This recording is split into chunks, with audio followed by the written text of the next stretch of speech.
Antes de sumergirnos en la intensa historia de hoy, un pequeño recordatorio: más del 90% de nuestros espectadores ven nuestros videos pero no están suscritos.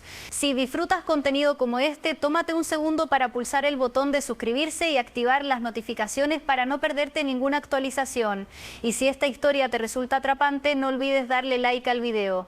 Realmente nos ayuda. Solía creer que el amor, una vez prometido y sellado con votos, era inquebrantable, que una vez que decía sí, acepto, significaba para siempre, pero la verdad es que la vida no siempre sigue las historias que nos contamos a nosotros mismos.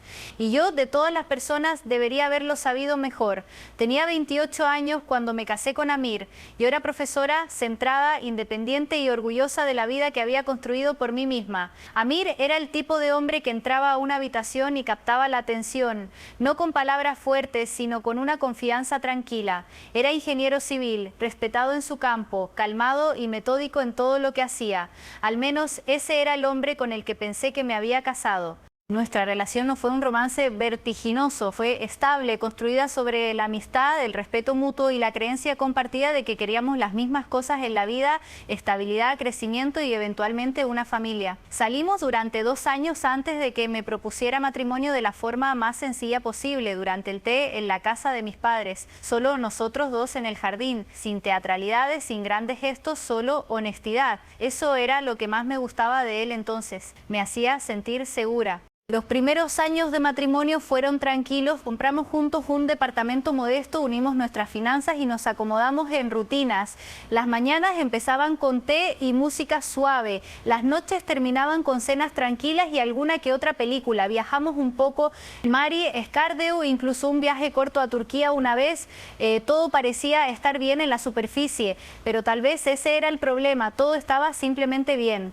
Las grietas fueron pequeñas al principio. Amir se volvió más callado, más retraído, empezó a llegar a casa más tarde de lo habitual, citando visitas a obras y plazos. Estaba en su teléfono con frecuencia más de lo normal, pero cuando yo entraba en la habitación la pantalla se apagaba. Decía que estaba pensando demasiado, que debía confiar en él, y lo hice por un tiempo. Empecé a sentirme invisible en mi propia casa, las conversaciones se volvieron robóticas. ¿Cómo fue tu día? Bien, ¿comemos ahora o más tarde? Más tarde. Pasábamos semanas sin tocarnos, sin ninguna conexión real. Culpé al estrés, a la presión del trabajo, quizá incluso al hecho de que aún no teníamos hijos. Lo internalicé todo pensando que tal vez necesitaba ser más comprensiva, más paciente. Entonces, una noche vi un nombre aparecer en su teléfono: Sara. Ocurrió tan rápido, él estaba en la ducha y su teléfono se iluminó, no tenía intención de mirar. De verdad que no, pero el emoji de corazón junto al nombre hizo que algo se retorciera en mi estómago. Y yo sabía quién era Sara. Trabajaba en la empresa con la que él colaboraba ocasionalmente. Más joven que yo, quizá más bonita, y definitivamente el tipo de chica a la que no le importaban los límites. La había conocido una vez en una cena de empresa. Reía demasiado fuerte y tocaba el brazo de Amir con demasiada facilidad.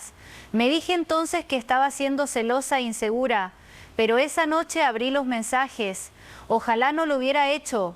Los textos no eran explícitos, pero no tenían que serlo. Vea coqueteo, mensajes nocturnos, pequeños emojis, bromas internas, incluso una foto de ella con un vestido preguntando: ¿crees que esto es demasiado para la oficina mañana? Y su respuesta: solo si estás tratando de hacer imposible concentrarse. Me quedé de pie en nuestro dormitorio, teléfono en mano, con el corazón acelerado. Mi mundo no se hizo añicos, con un estruendo se agrietó en silencio dolorosamente. Me sentí estúpida, avergonzada, traicionada. Cuando salió de la ducha lo confronté. No grité, solo pregunté con calma: ¿quién es Sara? Su rostro cambió en un segundo: pánico, luego culpa, luego negación. Es solo una amiga, dijo. Bromeamos, pero no es nada. Le mostré los mensajes, trató de explicarlo, dijo que era inofensivo, dijo que yo estaba exagerando, dijo que estaba tratando de sabotear nuestro matrimonio por unos cuantos mensajes. No grité, no lloré, no en ese momento. Solo lo miré y dije: quiero la verdad. Toda. Esa noche aprendí más de lo que jamás quise saber. No eran solo mensajes, habían tomado café, cenado, y aunque juró que no pasó nada físico, la traición ya estaba completa. La infidelidad emocional duele de maneras más difíciles de definir. No se trata de una noche o de un acto, se trata de ser reemplazada, de ser borrada emocionalmente. Se disculpó repetidamente, me rogó que no me fuera, dijo que fue un error, que se dejó llevar, que extrañaba sentirse visto, que Sara lo hacía sentirse joven de nuevo. Escuché no porque lo perdonara, sino porque necesitaba entender cómo el hombre con el que me había casado se había convertido en alguien que no reconocía. No me fui esa noche. Algunas personas me juzgarán por eso, pero necesitaba tiempo, necesitaba pensar, necesitaba saber con qué estaba lidiando. Las semanas siguientes fueron tensas. Amir se convirtió en el esposo que siempre había querido que fuera. Atento, arrepentido, presente. Incluso sugirió que fuéramos a terapia y fuimos algunas veces. Dijo que había cortado todo contacto con Sara, bloqueado su número, borrado todo. Por un momento creí que las cosas podían mejorar, pero mi confianza se había ido y una vez que la confianza se va, el amor empieza a hacer las maletas. Empecé a notar todo, cómo evitaba ciertos temas, cómo su teléfono siempre estaba en silencio, cómo cambiaba sus contraseñas. Luego no quería convertirme en una esposa paranoica, pero no estaba paranoica, estaba observando. Así que hice algo que nunca pensé que haría. Empecé a prestar atención a alguien más. Su nombre era Danish, trabajaba en la escuela como consultor de TI, amable, de voz suave, inteligente. No era particularmente guapo, no de una forma dramática, pero había algo estable y cálido en él. Me hacía reír, escuchaba y notaba cuando yo estaba triste, incluso cuando intentaba ocultarlo. Al principio no era nada, solo conversaciones pasajeras, café compartido en la sala de profesores, pequeñas bromas sobre fallos de la impresora, pero poco a poco empecé a esperar esos momentos, a esperarlo a él y eso me aterrorizó porque sabía lo resbaladiza que era esa pendiente. Sabía lo fácilmente que la soledad podía disfrazarse de afecto. No estaba buscando una salida ni venganza, solo estaba tratando de sentirme humana otra vez, vista, escuchada. Un día Danis y yo nos quedamos hasta tarde en la escuela durante una actualización de software. Éramos solo los dos en el laboratorio de computación. El zumbido de las máquinas era el único sonido entre nosotros. Me preguntó si estaba bien, de verdad. Bien, y por primera vez en meses le dije a alguien la verdad. No me juzgó, no me presionó, solo dijo, mereces honestidad, mereces paz. Esa noche llegué a casa y me quedé mirando un espejo mientras él dormía a mi lado. Me pregunté cuándo nos habíamos convertido en extraños, me pregunté cuántas noches me había mirado y no había sentido nada. Me pregunté si alguna vez podría sentirme segura con él de nuevo. La respuesta llegó en silencio. No dormí esa noche, me senté en el balcón bebiendo té frío y tomé una decisión, no por Danish, no por Sara, sino porque me había perdido a mí misma en ese matrimonio, me había convertido en una versión de mí que no reconocía.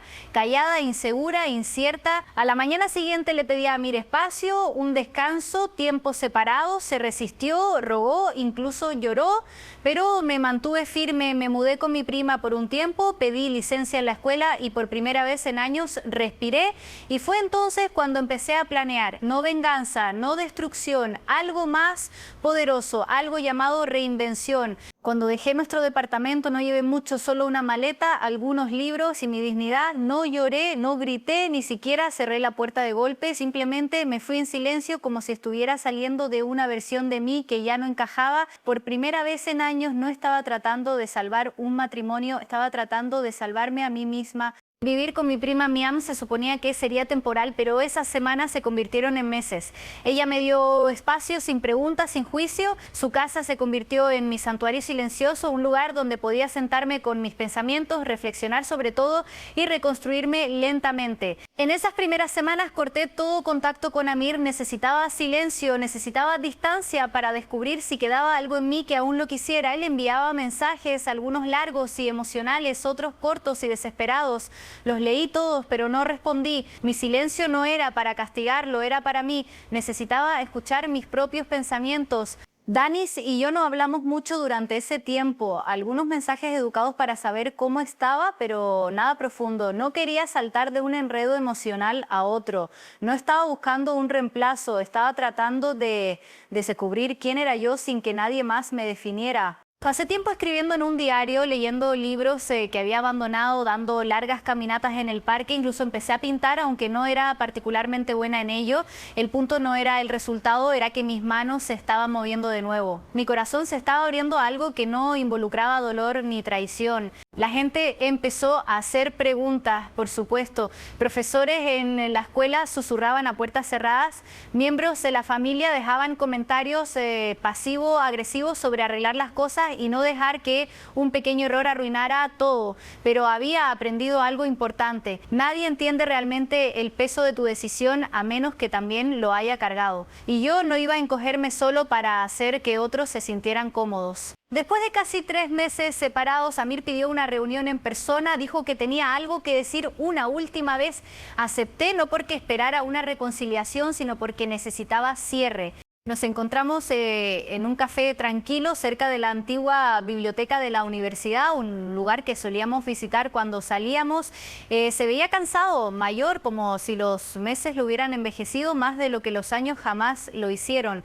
Supongo que el dolor hace eso a las personas, incluso cuando es autoinfligido. Se disculpó de nuevo, esta vez sin excusas, admitió más de lo que había hecho antes, dijo que había visto a Sara múltiples veces y que su relación había cruzado límites emocional y físicamente. Dijo que empezó durante una etapa difícil de nuestro matrimonio, pero no me culpó, asumió la responsabilidad, dijo que había sido egoísta, débil, me dijo que se arrepentía de todo, que me extrañaba, que se dio cuenta demasiado tarde de lo que había perdido. Y por un momento sentí pena por él, pero solo por un momento, porque mientras él estaba ocupado extrañándome, yo había estado ocupada encontrándome a mí misma. Y me di cuenta de que no quería volver a la versión de la vida que habíamos construido. No quería despertar preguntándome si el hombre a mi lado estaba diciendo la verdad. No quería pasar el resto de mi vida revisando su teléfono cuando no miraba o fingiendo que todo estaba bien cuando no lo estaba. Así que le agradecí la disculpa y le dije que lo perdonaba, no porque él lo mereciera, sino porque yo merecía paz. Pero el perdón es lo mismo que la reconciliación y lo dejé claro, no iba a volver. Él lloró, yo no. Me alejé de ese café con una extraña mezcla de tristeza y fortaleza. Lloré al hombre que una vez amé, pero también celebré a la mujer en la que me estaba convirtiendo. Volver al trabajo después de una larga pausa fue otro desafío. Había susurros, miradas curiosas, pero las ignoré.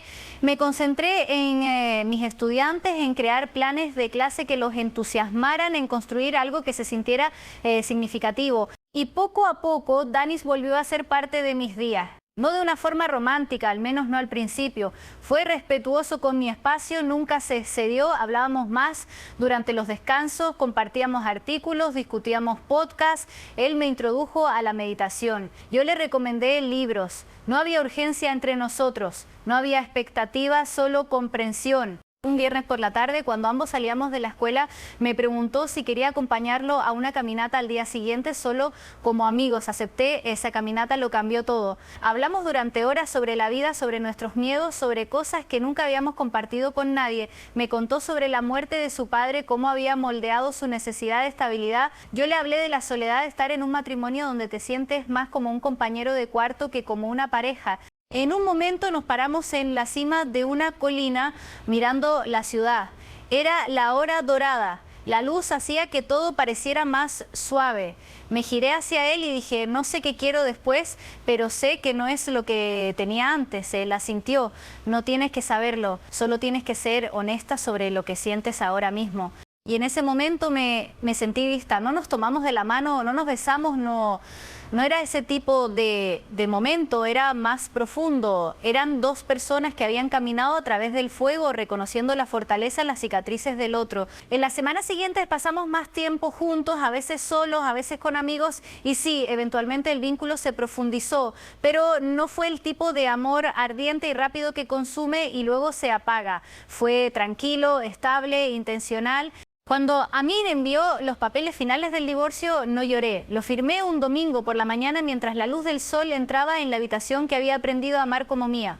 Me preparé una taza de té de la misma manera que solía hacerlo para los dos. Y la bebí despacio, sola, en paz. El divorcio es algo extraño, no se siente como un final, se siente como una limpieza, un espacio donde cosas nuevas pueden crecer si eres lo suficientemente valiente como para plantarlas. Ya no estaba amargada, no odiaba a Amir, no le deseaba daño, simplemente no quería cargar más con sus decisiones. Unos meses después de que el divorcio se finalizara, me mudé a un nuevo departamento pequeño pero lleno de luz. Pinté las paredes yo misma, compré plantas que no estaba segura de poder mantener con vida. Organicé una pequeña fiesta de inauguración, solo amigos cercanos sin drama. Dani se trajo brownies caseros y una caja de herramientas y ayudó a arreglar una repisa inestable. La vida no era perfecta, pero era mía de nuevo. Una noche encontré un viejo álbum de fotos escondido en un cajón. Estaba lleno de recuerdos, fotos de la boda, instantáneas de viajes, selfies borrosos de días ordinarios. Lo ojeé despacio, sonriendo con algunas, haciendo muecas con otras, y luego cerré el álbum y lo devolví al cajón porque mi historia ya no estaba ahí, estaba aquí en este nuevo capítulo. Es extraño cómo la vida puede lastimarte, romperte y aún así darte el espacio para empezar de nuevo si estás dispuesto. No pensé que alguna vez me sentiría completa después de todo lo que había pasado. La traición te cambia, pero lo que he aprendido es que no tiene por qué definirte. Después del divorcio empecé a crear nuevos rituales para mí misma, caminatas los domingos por la mañana, flores frescas en mi mesa cada viernes, escribir en mi diario bajo la luz suave de una lámpara de escritorio antes de dormir. No hacía estas cosas para olvidar el pasado, las hacía para reclamar mi presente. Mi relación con Dani se desarrolló lentamente, no había necesidad de apresurarse. Él sabía que yo estaba sanando. Algunos días me alejaba, temerosa de volver a ser vulnerable, pero nunca me presionó. Se mantuvo paciente, recordándome en silencio que el amor no debía ser caos, debía sentirse como hogar. Fueron las pequeñas cosas las que me hicieron darme cuenta de lo diferente que era esto. Recordaba mi tipo de té favorito, notaba cuando llevaba algo nuevo, aunque fuera solo un pañuelo diferente. Escuchaba no solo mis palabras, sino el silencio entre ellas. Y por primera vez no sentí que estuviera compitiendo por atención o afecto. Aún así, una parte de mí temía lo que la gente pensaría, un divorcio, empezar de nuevo tan pronto una nueva relación, formándose no mucho después de que terminara la anterior, pero me recordé a mí misma que esto no se trataba de lo que otros veían, se trataba de cómo me sentía y yo me sentía libre. Una tarde recibí un mensaje de Amir, simple, respetuoso. Espero que estés bien. Solo quería decir que de verdad lo siento otra vez por todo, he empezado terapia por mi cuenta, estoy trabajando en mí. No espero nada, solo pensé que debía saberlo. Miré la pantalla durante un largo momento y luego escribí, gracias, espero que encuentres paz. Eso fue todo, sin enojo, sin asuntos pendientes, solo dos personas que una vez compartieron una vida, ahora en caminos separados. Más tarde, esa noche, le conté a Dani sobre el mensaje, no reaccionó con celos ni sospecha, solo dijo, tienes derecho a tener un pasado, lo que importa es hacia dónde vas, no de dónde vienes. Creo que fue entonces cuando supe que había encontrado a alguien que entendía el amor no como posesión, sino como presencia. No hablamos de matrimonio durante mucho tiempo, no había necesidad, estábamos construyendo algo real, algo que no necesitaba validación de la sociedad ni de los plazos. Pero una noche, mientras veíamos el atardecer desde el balcón de mi departamento, Dani se volvió hacia mí y dijo, cuando estés lista, me gustaría envejecer contigo. Sonreí, no porque fuera romántico, sino porque se sentía seguro. Y eso es lo que he aprendido por encima de todo. La mayor venganza después de una traición no es el enojo, no es la amargura, no es demostrar un punto, es la paz, es despertarse con claridad, es elegir la alegría después del dolor, es vivir plenamente, no a pesar de lo que te pasó, sino porque elegiste no dejar que te destruyera. No soy la misma mujer que una vez estuvo de pie en la cocina preguntándose por qué su esposo sonreía a los mensajes de otra persona. Soy más fuerte ahora y también más suave y he aprendido que los finales no siempre son tragedias. A veces son simplemente el comienzo de la historia que siempre estuviste destinada a escribir